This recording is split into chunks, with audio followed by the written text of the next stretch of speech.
विधानसभा चुनाव जैसे जैसे करीब आ रही हैं, सूबे की सियासत में हलचल तेज होती जा रही है। लेकिन इस बार तस्वीर थोड़ी अलग है। मुख्यमंत्री नीतीश कुमार ने चुनावी रैलियों और बड़े प्रचार प्रसार से ज्यादा जोर अपनी योजनाओं को जमीनी स्तर पर उतारने पर दिया है। खासकर महिलाओं को केंद्र में रखकर उन्होंने कई बड़ी सौगातें दी हैं। राजनीतिक विश्लेषक मानते हैं कि नीतीश कुमार ने अपनी रणनीति पहले ही तय कर ली थी और महिला संवाद यात्रा के दौरान जो मुद्दे सामने आए, अब वही उनकी योजनाओं का आधार बन गए हैं। माना जा रहा है कि 2025 के चुनाव में महिला मतदाता ही असली गेम चेंजर साबित हो सकती हैं। आज हम इसी बड़े राजनीतिक समीकरण पर करेंगे चर्चा।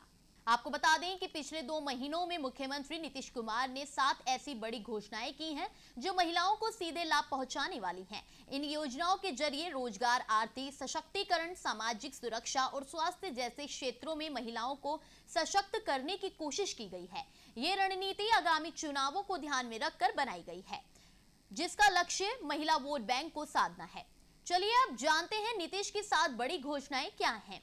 आपको बता दें कि पिछले 2 महीनों में मुख्यमंत्री नीतीश कुमार ने 7 ऐसी बड़ी घोषणाएं की हैं जो महिलाओं को सीधे लाभ पहुंचाने वाली हैं। इन योजनाओं के जरिए रोजगार, आर्थिक सशक्तिकरण, सामाजिक सुरक्षा और स्वास्थ्य जैसे क्षेत्रों में महिलाओं को सशक्त करने की कोशिश की गई है। ये रणनीति आगामी चुनावों को ध्यान में रखकर बनाई गई प्रतीत होती है, जिसका लक्ष्य महिला वोट बैंक को साधना है।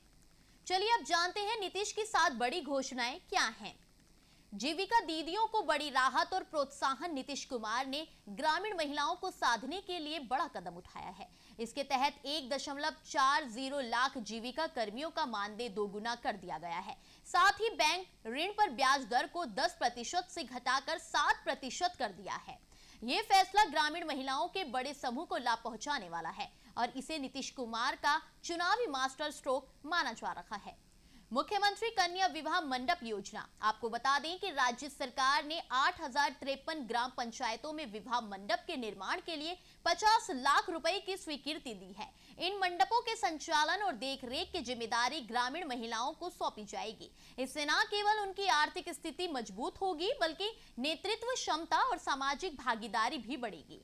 रणनीतिकार इसे महिला सशक्तिकरण की दिशा में बड़ा कदम मान रही हैं, जो चुनावी दृष्टिकोण से भी महत्वपूर्ण है। अब जानते हैं अगली योजना के बारे में। आशा और ममता। आपको बता दें कि कार्यकर्ताओं का मानदेय बढ़ा। आशा कार्यकर्ताओं का मानदेय 1000 रुपए से बढ़ाकर 3000 रुपए और ममता कार्यकर्ताओं का मानदेय 300 रुपए से बढ़ाकर 600 रुपए कर दिया गया है।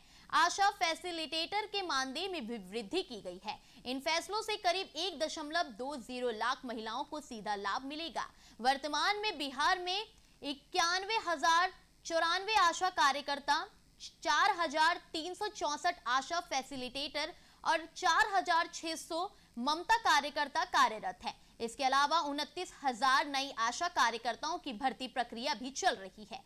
ये नेटवर्क कुल मिलाकर 1.20 लाख महिलाओं का है, जो नीतीश को फायदा पहुंचा सकता है। अब जानते हैं अगली योजना के बारे में। आंगनबाड़ी सेविकाओं को डिजिटल सहयोग। आपको बता दें कि आंगनबाड़ी सेविकाओं को मोबाइल खरीदने के लिए 11,000 रुपए की आर्थिक सहायता दी जा रही है। ये कदम डिजिटल कनेक्टिविटी को बढ़ाने और महिलाओं को सशक्त बनाने की दिशा में महत्वपूर्ण माना जा रहा है। विश्लेषकों का कहना है कि महिला संवाद यात्रा के दौरान नीतीश ने इस जरूरत को समझा और अब ये फैसला चुनावी दाव के रूप में प्रभावी साबित हो रहा है। मुख्यमंत्री महिला स्वरोजगार योजना के बारे में जानते हैं। अब नीतीश कुमार ने मुख्यमंत्री महिला स्वरोजगार योजना के तहत बिहार के हर परिवार की एक महिला को सशक्त बनाने का लक्ष्य रखा है। इसके लिए 20,000 करोड़ रुपए का फंड बनाया गया है, जिसके तहत प्रत्येक परिवार की एक महिला को 10,000 रुपए का अनुदान दिया जाएगा, जिसे लौटाने की जरूरत नहीं होगी। यदि महिलाएं अपने व्यवसाय में सफल होती हैं तो 6 महीने बाद उन्हें 2 लाख रुपए का ऋण भी मिल सकेगा। ये योजना सामाजिक और राजनीतिक दृष्टिकोण से महत्वपूर्ण है और अब यह देखना बाकी है कि यह महिला वोट बैंक को कितना प्रभावित कर पाती है। अब जानते हैं अगली योजना के बारे में। तो वो योजना है रसोइयों का मानदेय दोगुना। आपको बता दें कि स्कूलों में कार्यरत रसोइयों का मानदेय 1,600 रुपए से बढ़ाकर 3,300 रुपए कर दिया गया है, क्योंकि इस क्षेत्र में ज्यादातर महिलाएं कार्यरत हैं। ये फैसला भी महिला मतदाताओं को सीधे प्रभावित करेगा। माना यह भी जा रहा है कि नीतीश कुमार के ये हाल फैसले आगामी चुनावों पर बड़ा असर डाल सकते हैं। महिला आरक्षण और डोमिसाइल नीति। आपको बता दें कि नीतीश कुमार ने बिहार में पंचायत और नगर निकायों में 50% आरक्षण पहले ही लागू कर दिया था। इसके अलावा सरकारी नौकरियों में पहले पुलिस सेवाओं में और बाद में सभी सरकारी नौकरियों में 35% आरक्षण लागू किया गया। शिक्षक भर्ती में डोमिसाइल नीति को लागू करने से भी महिलाओं को रोजगार और आत्मनिर्भरता की गारंटी मिली है। क्यों है महिलाएं नीतीश की रणनीति का केंद्र? चलिए इसके बारे में जानते हैं। अब 2020 के आंकड़ों के अनुसार बिहार में 3.39 करोड़ से अधिक महिला मतदाता है। पिछले कुछ वर्षों में महिला मतदाताओं की संख्या में बढ़ोतरी हुई है और उनका सामाजिक राजनीतिक प्रभाव भी बढ़ा है।